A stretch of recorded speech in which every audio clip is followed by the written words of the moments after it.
সেই হোমার, কবি হোমার থেকে শুরু করে আজ পর্যন্ত যত কবি পৃথিবীতে এসেছেন, প্রত্যেক কবি তার নিজস্ব পরিমণ্ডলে নারী নিয়ে, মানুষ নিয়ে নানান কবিতা লিখে মানুষকে মুগ্ধ করেছে, কিন্তু মানুষের সমস্যার সমাধান তারা করতে পারেননি, আর পারবেনও না। কারণ কবিরা আবেগপ্রবণ হন, আবেগে এমন সব কথা বলেন বাস্তবতার সাথে যার কোনো মিল নাই।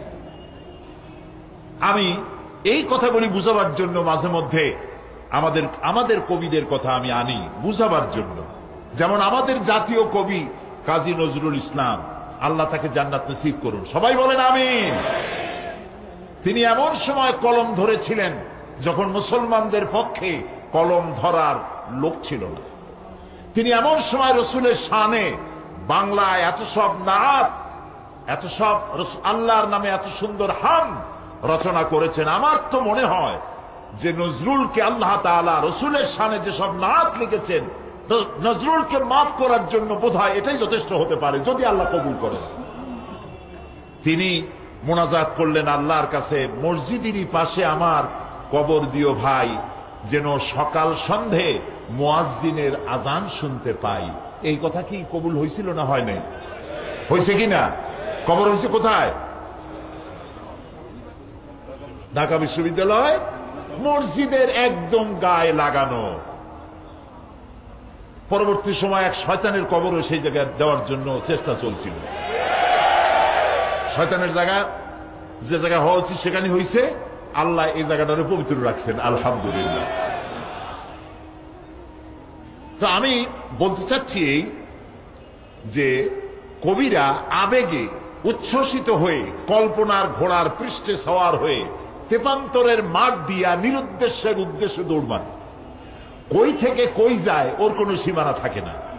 যেমন কাজী নজরুল ইসলাম তার এক প্রিয়তমাকে লক্ষ্য করে লিখেছেন, মোর প্রিয়া হবে এসো রানী, দেব খোপায় তারার ফুল। এখন যাকে উদ্দেশ্য করে তিনি এই কবিতা লিখেছেন, সত্যিকারের সেই প্রেমিকাকে তিনি যদি কাছে পেতেন, তাহলে আকাশের তারা এনে কি তার খোপায় পরানো স্বাভাবিক ছিল মোটেও? তিনি লিখেছেন যে আকাশ ওই রংধনুর রং আর জ্যোৎস্নার রং দুটোতে মিলাইয়া আলতা বানাইয়া প্রিয়তমার পায়ে পরায় দেব। এটা কি সম্ভব? সম্ভব নয়। এগুলি আবেগের কথা। ঠিক এরকম আবেগ করেছিলেন কবি হাফিজ, ইরানের নাম করা কবি, কবি হাফিজ। কবি হাফিজ তিনি তার কবিতার মধ্যে তার মাসুকা যিনি ছিলেন, প্রেমিকা, সেই প্রেমিকার ব্যাপারে তিনি বলেছেন যে আমার প্রিয়তমার লাল গালের উপরে যে কালো তিলটি আছে, ওই কালো তিলটি যদি আমি লাভ করতে পারি, ওটা যদি আমি পাই, তো এর বিনিময়ে আমি সামারকান্দ আর বোখারা বিলাই দিতে পারি। তৈমুর লং ছিলেন বাদশাহ, তিনি এই কবিতা শুনিয়া ভীষণ অসন্তুষ্ট। পুলিশ পাঠায় দিল কবিরে ধরে নিয়ে। কবি যখন পুলিশ গেছে বাড়িতে, তখন তৈমুর লং পুলিশ পাঠাইছে, বুঝে ফেলাইছে যে সর্বনাশ হয়ে গেছে। তৈমুর লং জিজ্ঞেস করছে, কবি তুমি তোমার প্রিয়তমার লাল গালের কালো তিলটা পাওয়ার জন্য গলায় দড়ি দিয়ে মরো, আমার দেশ সমরকান্দ আর বিলায় দেওয়ার এখতিয়ার তোমারে কেডা দিল? তিনি বললেন, উনি বুদ্ধি করে পথে পথেই ঠিক করে রাখছিলেন। তিনি বললেন, জাহাপানা আপনি আমার কবিতা কি শুনেছেন? তো তিনি বলেছেন যে তোমার কবিতা তো ছিল, শেষের দিকের লাইনটা ছিল সামারকান্দ ও বোখারা, সামারকান্দ আর বোখারা বিলাই দেব, এই কথাটা ছিল। তিনি বললেন যে না, আপনি ভুল শুনেছেন। আমার কথা ছিল এই যে আমি যদি, কবি মানুষ তো সাথে সাথে কায়দা করে ফেলেছেন, তিনি বললেন যে আমার বক্তব্য ছিল আমার প্রিয়তমার লাল গালের কালো তিলটি যদি আমি লাভ করতে পারি, তাহলে সেমন কান্দ অখর মারা, আমি 1 মন চিনি আর 2 মন খোরমা বিলাই দেবো, এই কথা আমি বলেছিলাম।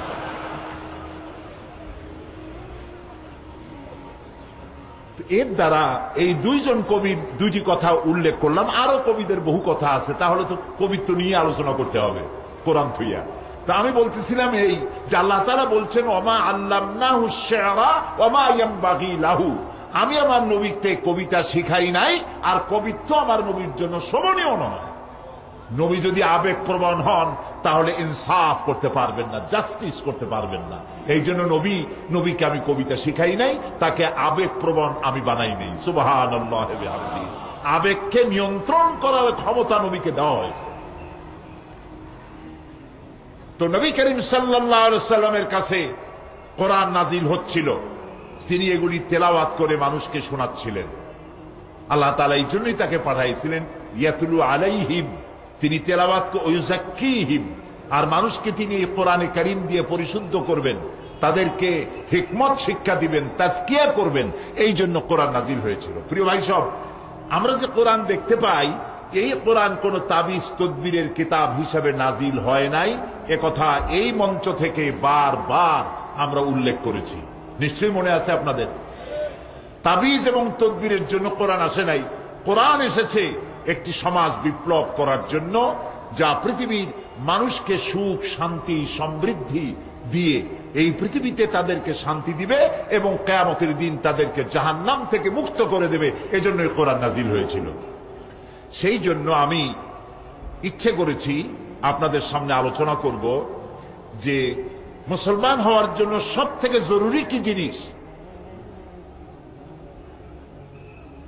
সেই জিনিসগুলি সম্পর্কে, সেই গুণাবলী সম্পর্কে আলোচনা করতে চাই বিমাশিয়াতিল্লাহ তাআলা, যদি আল্লাহ তাআলা দয়া করে তৌফিক দেন। আপনারা দোয়া করেন যেন এই মজলিসের জন্য যত লোক আসবে, আসতেছে, সবার জন্য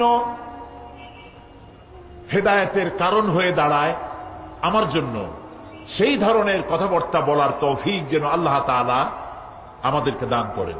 যারা এখানে কথা বলবেন সকলকে দান করেন। আসুন শয়তানের ওয়াসওয়াসা থেকে পানাহ চাই এবং যথারীতি তাফসীরের কাজ শুরু করি।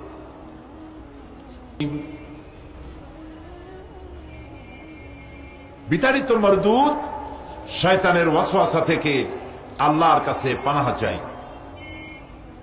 আর পরম করুণাময় আল্লাহ রাব্বুল আলামিনের নামে শুরু করছি। লাইসাল বিররা আন তুওয়াল্লু وجوهكم قبل المشرق والمغرب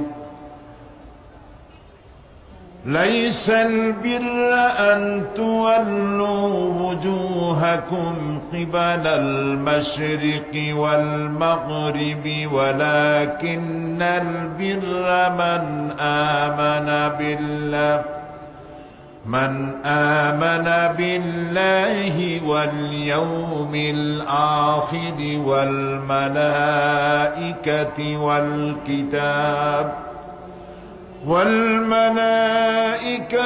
والكتاب والنبيين وآتى المال على حبه ذوي القربى واليتامى والمساكين وابن السبيل والسائلين وفي الرقاب وأقام الصلاة وآتى الزكاة والموفون بعهدهم إذا عاهدوا والصابرين في البأساء والضراء وحين البأس أولئك الذين صدقوا وأولئك هم المتقون صدق الله العظيم। সূরা বাকারা 177 নম্বর আয়াত, একটি লম্বা আয়াত।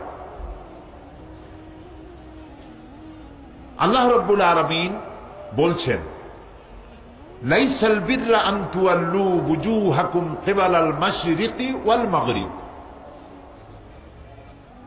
পূর্ব দিকে মুখ ঘুরানো অথবা পশ্চিম দিকে, এর ভিতরে তোমাদের কল্যাণ নিহিত নয়। ওয়ালাকিন্নাল বিররা মান আমানা বিল্লাহ, আসল নেকির কাজ হচ্ছে আল্লাহর প্রতি ঈমান আনা, ওয়াল ইয়াউমিল আখির, পরকালের প্রতি ঈমান, ওয়াল মালাইকাতি ওয়াল কিতাবি ওয়ান নবিয়্যিন, ফেরেশতা, কিতাব এবং নবীদের প্রতি ঈমান আনা, ওয়াতাল মালা আলা হুব্বিহি দাবিল কুরবা ওয়াল ইয়াতামা ওয়াল মাসাকিন ওয়াবনাস সাবিল, আর নিকটবর্তী আত্মীয় স্বজন, ইয়াতীম, মিসকিন, পথচারী, প্রার্থী এবং কৃতদাস মুক্তির ব্যাপারে সাহায্যের হাত সম্প্রসারিত করে দেওয়া, নামাজকে প্রতিষ্ঠা করা, যাকাতকে আদায় করা, ওয়াদাকে পূরণ করা এবং বিপদে মুসিবতে ধৈর্য ধারণ করা, বিপদে মুসিবতে যুদ্ধে বিগ্রহে ধৈর্য ধারণ করা। এই কাজগুলি যারা করে, উলাইকাল্লাযীনা সাদাকু, এই লোকগুলি হচ্ছে ঈমানের দাবিতে সত্যবাদী। ওয়া উলাইকা হুমুল মুত্তাকুন, আর এরাই হচ্ছে প্রকৃতপক্ষে মুত্তাকি। এ হচ্ছে আয়াতে কারিমার, তেলাওয়াতকৃত আয়াতে কারিমার শাব্দিক তরজমা। এখন আমরা এখানে 10টি শর্ত লাগানো হয়েছে প্রকৃত নেকির কাজ পূর্ণবান ইমানে কামেল হওয়ার জন্য। আল্লাহ তাআলা এখানে 10টি শর্ত আরোপ করেছেন, 10টি বৈশিষ্ট্যের কথা বলেছেন। কটি বৈশিষ্ট্য? এই 10টি বৈশিষ্ট্য সম্পর্কে আমরা আলোচনা করব ইনশাআল্লাহ। বলি ইনশাআল্লাহ। প্রিয় ভাই সব, ইসলামে সব থেকে বেশি গুরুত্বপূর্ণ জিনিস কোনটি? যদি প্রশ্ন করা হয় যে ইসলামের মধ্যে সব থেকে গুরুত্বপূর্ণ জিনিস কোনটি, তাহলে তার জবাব কি হবে? তার জবাব হবে ঈমান। সব থেকে গুরুত্বপূর্ণ যে জিনিসটি, তার নাম হলো ঈমান। তার নাম কি? ঈমান। প্রকৃতপক্ষে আল্লাহ রাব্বুল আলামিন যে কোরআন নাজিল করেছেন, এই কোরআনের আহ্বানের মূল প্রতিপাদ্য, কোরআনের মূল মেসেজ, কোরআনের মূল বক্তব্য হচ্ছে ঈমান। কোরআন তার ধারক বাহক সম্পর্কে যে কথা বলেছেন তাও বলা হয়েছে কি, সেটা শুনুন। আল্লাহ রাব্বুল আলামিন বলেন, রব্বানা ইন্নানা সামি'না মুনাদিয়ান ইউনাদি লিল ঈমানি আন আমিনু বিরাব্বিকুম ফাআমান্না। তোমাদের রব নিশ্চয়ই এমন একজন আহ্বায়ককে তোমাদের সামনে পাঠিয়েছেন। রব্বানা ইন্নানা সামি'না মুনাদিয়ান ইউনাদি লিল ঈমান, আমাদের রব নিশ্চয়ই আমরা এমন একজন আহ্বানকারী দাওয়াত পেয়েছি যিনি আমাদেরকে আহ্বান করেন ঈমানের দিকে। নবী করিম সাল্লাল্লাহু আলাইহি সাল্লাম সহ পৃথিবীতে যত নবী এসেছেন, সমস্ত নবীরা তারা দাওয়াত দিয়েছেন কিসের ব্যাপারে বলুন তো? সকলেই ঈমানের দিকে দাওয়াত দিয়েছেন, বিশ্বাসের প্রতি দাওয়াত দিয়েছেন। কোরআনে হাকিম একটি সুস্পষ্ট সীমারেখা দিয়ে এই পৃথিবীর মানুষকে দুটি শ্রেণীতে ভাগ করে দিয়েছেন। একদিকে ঈমান, আর একদিকে কুফর। একদিকে কাফের, আর একদিকে মুমিন। এটা সরাসরি দুটি ভাগ করে দিয়েছে। ঈমানের দাবিদার যারা, ঈমান পোষণকারীরা, তারা হলো সত্যাশ্রয়ী, তারা হকপন্থী, তারা নূরের সম্পদে সমৃদ্ধ, তার জন্য রয়েছে হেদায়েতের রাস্তা উন্মুক্ত। আল্লাহ রাব্বুল আলামিন বলেন, মাসালুল ফারিকাইনি কাল আ'মা ওয়াল আসাম্মি ওয়াল বাসীরি ওয়াস সামিঈ হাল ইয়াস্তাবিয়ানি মাসালান আফালা তাযাক্কারুন। আল্লাহ তাআলা বলছেন যে এই দুটো শ্রেণীর লোকদের দৃষ্টান্ত তোমাদের সামনে পেশ করা হলো। এরূপ যেমন একটি লোক তো অন্ধ, আরেকটি লোক পথ দেখতে পায়, চোখ আছে। এই দুটি লোক তো এক হতে পারে না। সুতরাং যারা কাফের তারা হলো অন্ধ, যারা ঈমানদার তারা হলো চক্ষুষ্মান। আর ঈমান